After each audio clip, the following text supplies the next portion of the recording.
कभी भी कागज़ को ना अपने पाँव से मत उठाया करो।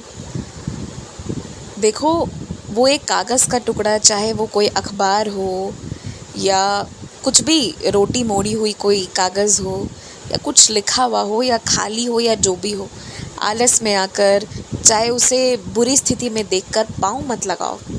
तुम हमेशा से सुनते समझते आए हो कि इन कागज़ों में देवी सरस्वती का वास है। तो जिस क्षण कागज़ ज़मीन पर गिरा है या वो किसी बुरी अवस्था में है ना, उस क्षण तुम्हारी परीक्षा होती है कि अगर तुम उसके कागज़ के साथ दुर्व्यवहार कर रहे हो और कहीं ना कहीं तुम्हारे मन में ये विश्वास है कि उसमें तो माँ सरस्वती का वास है, तो वो ये दिखा रहा है, वो ये दर्शा रहा है कि ये मानते हुए कि माँ सरस्वती हैं, तुम उनका अनादर कर रहे हो। और एक बात कहूँ, जो तुम्हारे पाँव हैं वो तुम्हारे शरीर का एक ऐसा हिस्सा है ना कि अगर वो ना हो तो जीवन बहुत मुश्किल हो जाता है।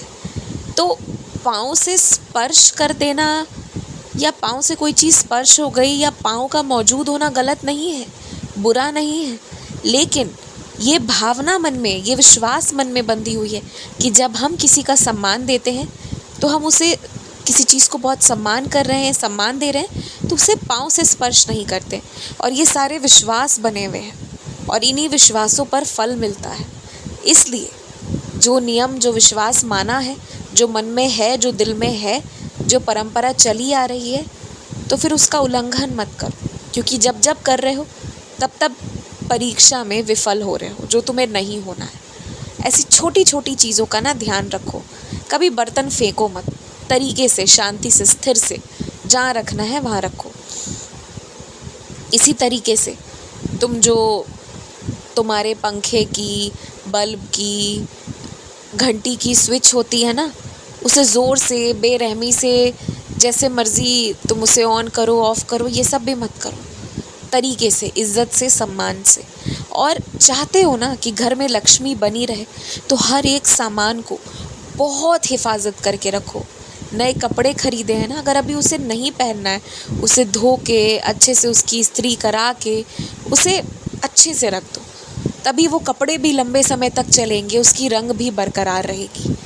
इस तरह का आचरण रखो हर एक चीज़ के प्रति, तो देवी लक्ष्मी ही क्या, तुम्हें हर देवी देवता का आशीर्वाद मिलेगा। और ऊपर वाले पर हर दिन, हर वक्त, हर क्षण अटूट विश्वास रखो। जो 7 समंदर पार भी कोई तुम्हारा रिश्तेदार अगर तकलीफ़ में है, तुम यहाँ से विश्वास रखोगे ना, तो फल वहाँ पे मिलेगा, बहुत शुभ फल मिलेगा। बस विश्वास रखो। कोई व्रत ठाना है, कोई नियम ठानी है, कोई संकल्प लिया है, उसे जल्द से जल्द पूरा करो। किसी कारण से पूरा नहीं हो पाया है तो माफ़ी मांगो और पुनः प्रयास करो कि क्या मौका है कि उसे पूरा किया जा सके। अगर मौका है तो पुनः प्रयास करो और पुनः से उन संकल्प को, उन ठानी हुई चीज़ों को पूर्ण करो। तुम्हारे और मेरे, हम दोनों की जो ये आपस की बातें हैं ना, कुछ ये सारी बात जो तुम्हें कुछ समझ में आती है, सारी बात घर जाकर ना घर पे लोगों के सामने मत बोल दिया करो। कुछ चीज़ें जो तुम बहुत ज़्यादा ध्यान से सोचते हो कि साईं मुझे क्या समझा रहे हैं, उन चीज़ों के बारे में घर वालों को समझ भी नहीं आता, और अगर ज़्यादा बताओगे तो उन्हें लगेगा कि तुम पागल ही हो रहे हो, शायद भक्ति करने से कुछ गलत हो रहा है तुम्हारे साथ। और कहीं ना कहीं एक बात समझो, ये सिर्फ मोह की बात नहीं है, एक प्रेम भी है कि कोई नहीं चाहता कि तुम जीना छोड़ दो, क्योंकि सबको मन ही मन पता है कि बहुत ज़्यादा दुख तुमने बहुत कम समय में झेला है, तो सब तुम्हें खुश और सुखी देखना चाहते हैं। इस भूमि पर मौजूद हर सुख से तुम परिपूर्ण रहो, लिप्त रहो, ये देखना चाहते हैं। और अगर वैसे में तुम ऐसा सोचोगे, ऐसा कहोगे कि तुम जीना नहीं चाहते हो, तो सबको बहुत दुख होगा, जीते जी मर जाएंगे सब, ऐसी अवस्था होगी। इसलिए ना कुछ बातें जो मैं तुम्हें समझाता हूँ उसे समझो, क्योंकि अभी तुम भी पूरा नहीं समझे हो, तो आधा समझकर कहोगे तो खुद के लिए भी परेशानी, औरों के लिए भी परेशानी करोगे।